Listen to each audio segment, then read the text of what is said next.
is a lyrical CEO. I'm is a Wakwan people. A man from Manika. Diswireza makarunga Tafandi chinunga Diswireza makarunga Tafandi chinunga Ndaneta kutenderera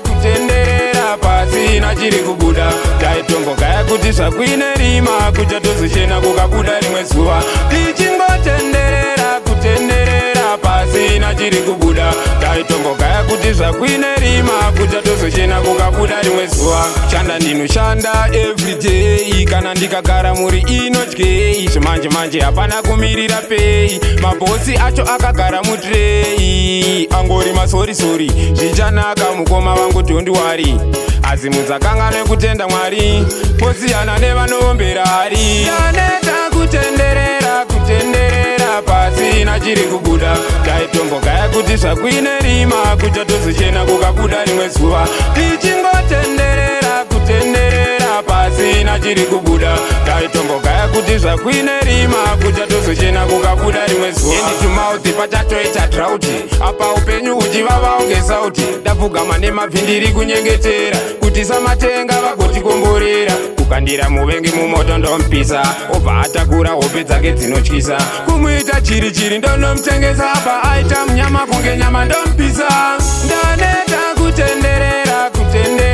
pasi nachiri kubuda Taitombo kaya kuti sakwine rima Kucha tozochena kukabuda rimwe zuva Tichingotenderera pasi nachiri kubuda Taitombo kaya kuti sakwine rima Kucha tozochena kukabuda rimwe zuva Shanda ndinoshanda everyday Kana ndikagara muri inodyei Zvimanje hapana kumirira pei Mabhosi acho akagara mutrei Angori masori zvichanaka mukoma vangu don't worry Asi mudzakanga nekutenda Mwari Posiyana nevanowombera hari Ndaneta kutenderera pasi nachiri kubuda Taitombo kaya kuti sakwine rima Kucha tozochena kukabuda rimwe zuva Tichingotenderera pasi nachiri kubuda Taitombo kaya kuti sakwine rima Kucha tozochena kukabuda rimwe zuva Hand to mouth pachatoita drought Apa upenyu uchivava unge sauti Ndapfugama nemabvindiri kunyengetera Kuti samatenga vagotikomborera Kukandira muvengi mumoto ndompisa Obva atakura hope dzake dzinotyisa Kumuita chiri ndonomutengesa Apa aita munyama kunge nyama ndompisa